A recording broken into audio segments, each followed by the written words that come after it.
वहीं बिहार के वैशाली में 10वीं में पढ़ने वाली एक बच्ची की हत्या के बाद एक बार फिर से तय हो गया कि बिहार में सुशासन एक सपना ही है। नाबालिग बच्ची मंगलवार को सुबह कोचिंग के लिए निकली थी। इसके बाद बच्ची दोपहर तक जब घर नहीं पहुंची तो घर वालों ने पुलिस में शिकायत की।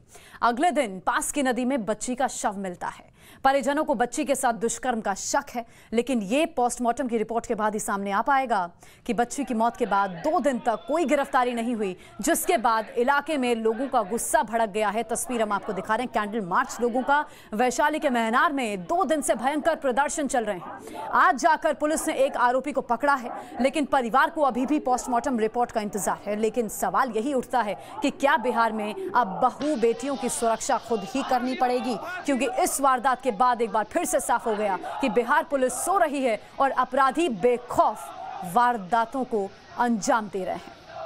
3 दिन हो गए वैशाली में प्रदर्शन जारी है। 14 साल की बच्ची का मर्डर कर दिया गया।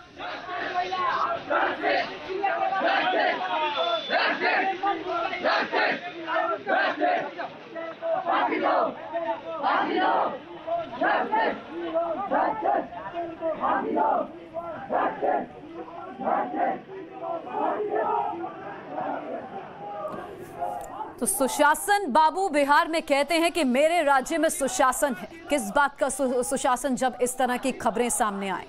बिहार के वैशाली की तस्वीर आपके सामने, कैंडल मार्च की। 10वीं में पढ़ने वाली एक बच्ची की हत्या कर दी जाती है।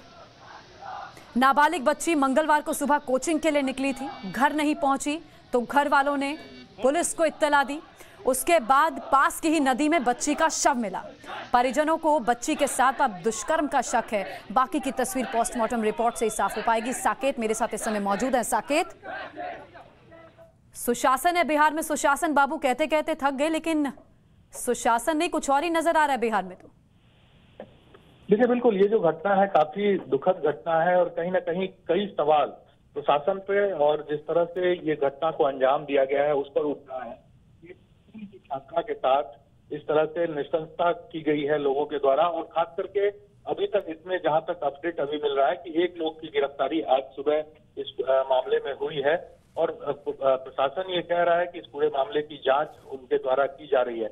जहां पर ये घटना घटी थी वहां पर अभी भी जो टीम है वो पहुंची हुई है और जांच पड़ताल में पूरी तरह से जुटी हुई है। लेकिन सवाल ये है कि आखिर 3 दिन बीत जाने के बाद भी जो अभियुक्त हैं जिनकी संलिप्तता इस घटना में रही है उसकी गिरफ्तारी क्यों नहीं हो पाई है, ये अपने आप में सवाल है।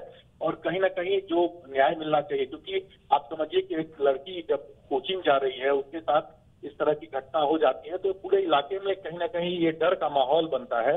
जो और छात्राएं हैं और भी लड़कियां पूरे इलाके में है वो डरी हुई है कि आखिर आगे उनके साथ इस तरह की घटना ना हो। तो ये एक बड़ा सवाल है, पूरे शासन पर सवाल है कि आप किस तरह से लड़कियों को इंश्योर करेंगे, उनकी सिक्योरिटी इंश्योर करेंगे। क्योंकि एक तरफ नीतीश कुमार लगातार कहते हैं कि लड़कियों की शिक्षा को लेकर वो फोकस्ड है, उनको लड़कियों को साइकिल दी गई है, साइकिल योजना के तहत उनको स्कूल तक पहुंचाया गया है। तो ऐसे में जब महिलाओं और लड़कियों के साथ इस तरह का व्यवहार होगा तो डर का एक माहौल बनेगा और कहीं ना कहीं उस दावे पर जो सरकार का जो वो दावा है उस पर सवाल उठ रहा है। बच्ची के घर वाले क्या कह रहे हैं और पोस्टमार्टम रिपोर्ट आई क्या अभी तक सामने?